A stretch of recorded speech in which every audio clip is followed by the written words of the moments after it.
So I'm standing with my back against the wall. Not just metaphorically, literally. And I've just come out of my PhD defence. It's not gone well. Now in the UK, where I'm from, the PhD defence is taken quite literally. You have two examiners grill you about your research for hours. And then they tell you whether you've passed or whether you have to make changes. I had a year's worth of changes. I would have to rewrite whole chapters. I would have to redo a lot of research. And I hadn't particularly enjoyed the experience of doing my PhD for various reasons. I was now working full-time in a completely different job. I didn't know where I was going to find the time or the motivation to keep working on this. I also felt an intense amount of shame that I had failed so spectacularly. And I looked up, and between two buildings, there was a gap between two buildings, and the May blossom was falling. And it was falling so thick and so fast that it looked like it was snowing. And in my mind, I was 17 again, and I had the flu. And my God, it was awful. I was dizzy, I felt sick, my throat was raw. I also had a scholarship exam for my first choice of university. A scholarship meant an automatic place and £1,000 a year. Originally, this £1,000 was meant to cover tuition fees, but then the government raised it to £3,000. Nonetheless, this was £1,000, and I was from a poor council estate. And my God, I was getting out of that council estate. So I was determined to sit the exam. I set off. It was a January morning in Wales. It was frosty and cold, grey. Crossed the field towards the school bus. And my school was this odd mix of architecture.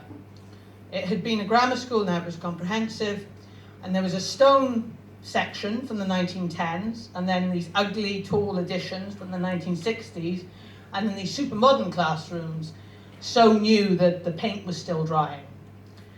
And my exam was in the stone section, right at the top, in this tiny little classroom. For reasons I still don't really understand, my headmaster, Mr. R.O.P. Jones, was overseeing the exam personally. So I go in, just me and him, and I sit down, and I look behind. That works better when you're not on a microphone. I look behind me through this narrow window, and it's just starting to snow, very, very prettily. So I start the exam. And it's going okay. I mean, I'm slightly delirious, but it seems to be going okay. And suddenly there's a tannoy announcement. There's a loudspeaker announcement, first in Welsh and then in English. Due to heavy snow, the school is being evacuated. When instructed, please leave and go to the buses. I pause, and I look back out the window. It's a blizzard. It's just white. So I keep writing. I've got this far. So my headmaster looks at me, decides that anyone insane enough to continue trying to do an exam in a blizzard is probably not inclined to cheat, and leaves the room. So I keep going. 10 minutes later, there's another announcement. Eventually, my headmaster comes back, and I fully expect him to say, look, you have to leave. But no, he just sits down, sips his coffee. I keep writing. So there's another announcement, and then I hear the sound of hundreds of school children leaving, very excited school children leaving. I keep writing. And then the buses, I can hear the bus engines start to leave one by one, and then there's silence, which is quite frankly a relief, because concentrating up until this point had not been easy between the flu and the leaving and the announcements and whatnot. So my headmaster says, 15 minutes to go. And a couple of moments later, this woman comes in and beckons him out. Don't recognise her, one of the secretaries, I think. I just keep writing. So she comes back in, but he doesn't. And eventually she says, right, time's up, pass me your paper. She puts it in this brown envelope and seals it closed.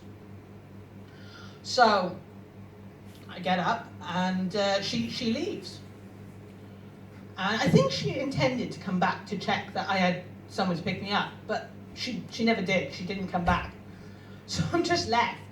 So I make my way out of the building and I'm standing there and everything's white and everything's silent.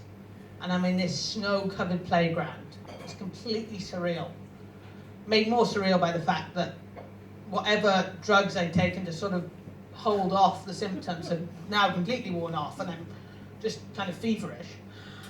So it's kind of like this dream, you know, this weird dreams you have. So I'm in this white landscape, the school is completely deserted.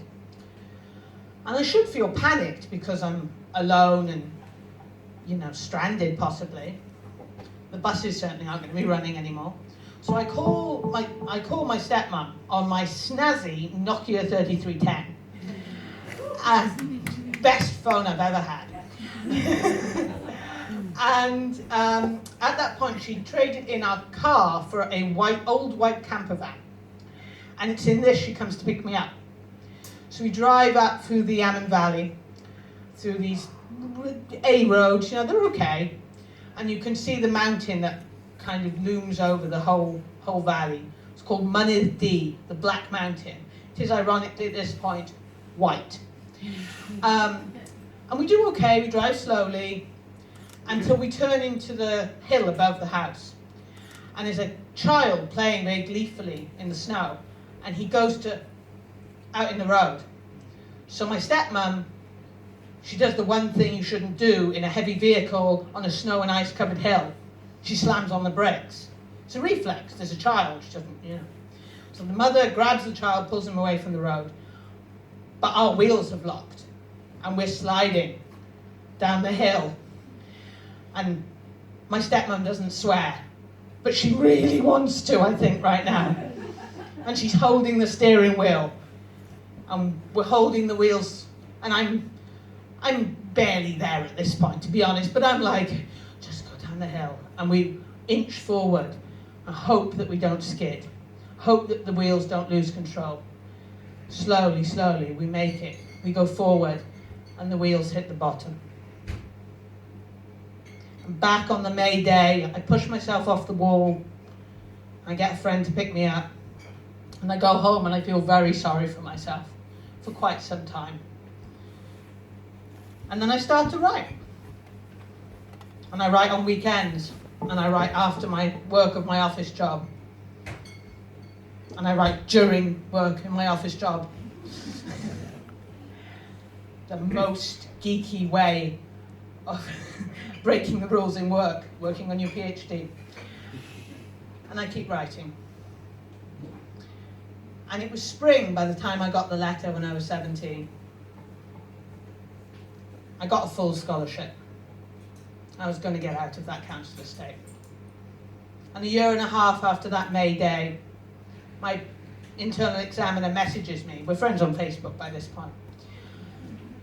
And I win people over, slowly. And I've got my doctorate degree. But I learned something. I made a discovery when I was 17 on that snowy blizzard day. And that discovery shaped my life and it shaped my research. The only way out is forward. You have to keep going. You just have to hold on and keep going.